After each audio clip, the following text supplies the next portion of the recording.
Spyro the Dragon is the first video game I ever played when I was 6 years old.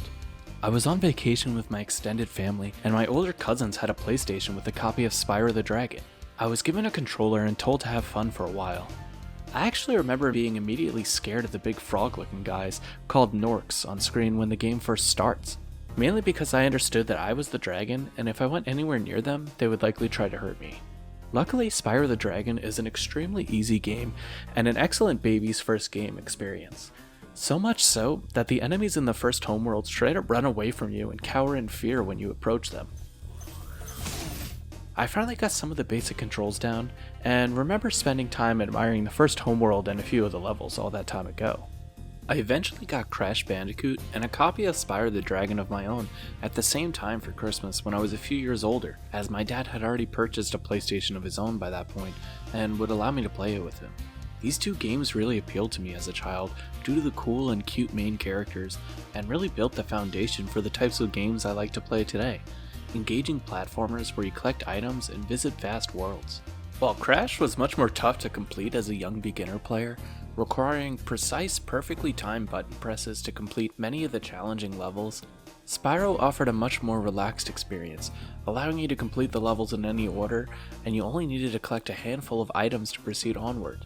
Not only that, but the more open-ended world design and being able to simply go anywhere you see was a much more appealing concept to me. My dad saw how much more invested I was in the PlayStation, and eventually just gave me the system altogether. 20 years later, and I still find myself coming back to this game over and over again to experience the various worlds and levels. I always 100% Spyro the Dragon every time I play it, because not only is it easy to keep track of your collectibles, especially with the help of the Sparks Finder and the text saying 100% level complete when finishing a level in the remake, but because you can fully complete each level the first time through without any backtracking. Not only this, but the game can be completed in about 5 to 6 hours, making it less of a commitment to come back and play, needing only 2 or 3 play sessions to fully complete. There's nothing wrong with backtracking, and the second and third Spyro games introduce the need to come back to certain levels after acquiring a new ability or character, but the first Spyro game will always remain my favorite because of it having more straightforward, contained level designs, making completing each level more streamlined and satisfying. Let me explain to you exactly why the first Spyro the Dragon game is not only my favorite in the series, but why getting a 120% completion in this game is so satisfying and a part of the adventure you'll definitely want to incorporate.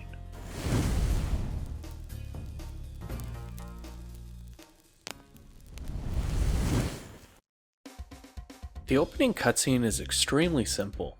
Someone is interviewing dragons on TV, and Gnasty Gnorc, a big old green guy, overhears one of the dragons proclaiming that Gnasty was no threat to the Dragon Kingdom, and also apparently ugly, which I completely disagree with. But that pisses off Gnasty, so he uses his extremely powerful scepter to crystallize every dragon in place, except Spyro, in one fell swoop. Spyro says, "Looks like I've got some things to do," and the game simply starts.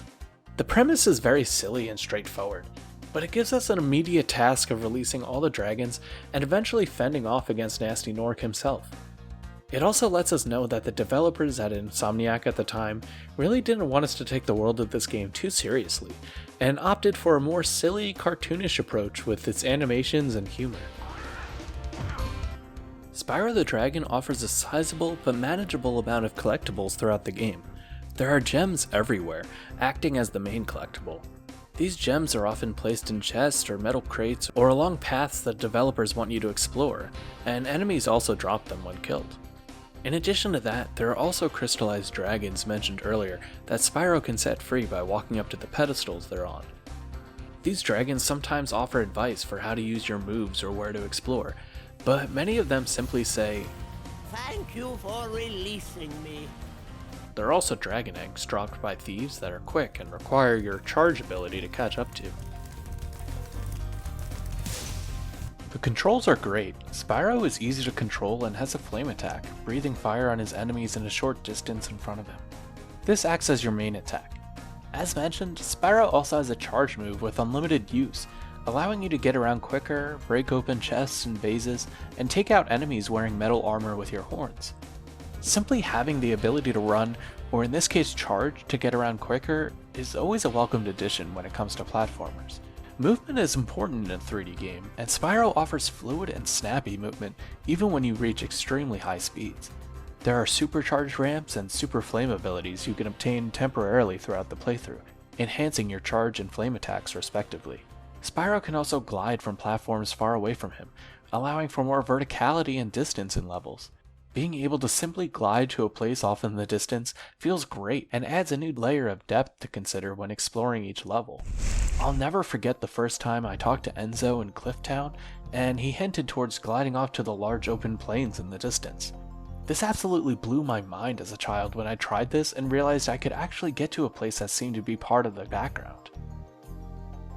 Spyro throws a lot of cool ideas at you and then gets rid of them before they get too stale.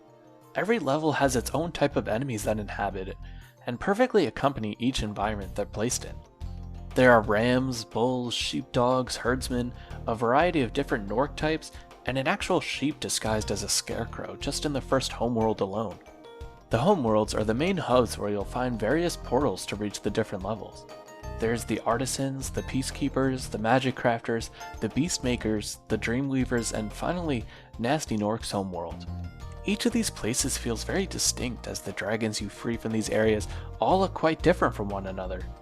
I very vividly remember freeing Cosmos, the first crystallized dragon you'll come across in the Magic Crafter's homeworld, as he looked quite different and spoke more sophisticated than the dragons that came before him.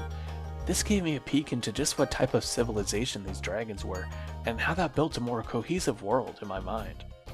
In addition to this, the enemies here were much more clever and fought back in ways unseen in the first two homeworlds. It's for these reasons that the homeworld's magic crafters and the following beastmakers left such a lasting impact on me as a child. In the Beastmaker's homeworld, Gnasty Gnorc is turning our swamp into an electrified junk heap. the Gnorcs use plasma coils to shock the ground around you, and the wildlife really steps up its game in terms of difficulty. I don't think Spyro is a hard game at all, but these creepy looking shrubs and attack frogs in Misty Bog are really quick and tricky, especially in this room. Most people like a real challenge when they play games, building up their character and overcoming a truly tough obstacle in their way. While this is definitely a great way to challenge the player and make them feel rewarded, Spyro proves that a more relaxed, linear, straightforward goal of finishing levels and collecting enough to progress can be just as impactful. Spyro strongly succeeds when it comes to creating a visually impressive world, especially with the Spyro Reignited Trilogy remake on modern consoles, that you truly want to explore and be a part of. Each level offers a distinct identity of its own with secrets, unique enemies, and rocking jams. Stuart Copeland, drummer of the band The Police, composed an incredible dynamic soundtrack with unique progressive rock-style tunes with engaging bass lines and sounds. Every track feels perfectly suited for each level and helps to give them their identities. The joyous, blissful music of the Artisan's homeworld when you first play the game lets you know that this is the safest place to be. When you hear the synthesizer chords repeated over and over in Dry Canyon, you're reminded of the harshness of such a hot desert and how you must truck along to get through it. And let's not forget the music for Wizard Peak, a truly mystifying jam with its upbeat tempo, perfectly suited for the supercharged ramps you'll be utilizing in this level. While many of the enemies and bosses are way too easy in this game, I would argue the challenge comes in other forms outside of the traditional video game means when it comes to Spyro, such as speedrunning, seeing how you can optimize the movement of Spyro to collect everything in a level as quickly as possible. Watching runners like Dayoman run the original Spyro 120% is truly one of the most fascinating things to watch, because seeing how someone devoting years of their life to collecting everything in Spyro the Dragon, something I've been doing repeatedly throughout my life, as quickly and as gracefully as he does, is something that would have blown my mind as a kid. Spyro is often referred to as too easy by many due to how most enemies die in one hit, and the bosses are basically the same as regular enemies, but require a few more hits to defeat, and don't put up much of a fight.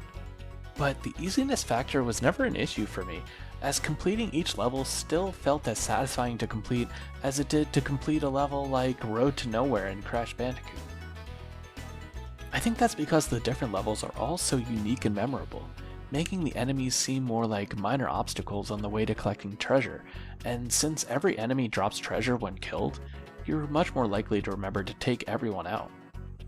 Since Spyro is so easy, Going for the 120% completion in this game, collecting every dragon, dragon egg, and treasure feels like a worthwhile challenge I'm always willing to take on.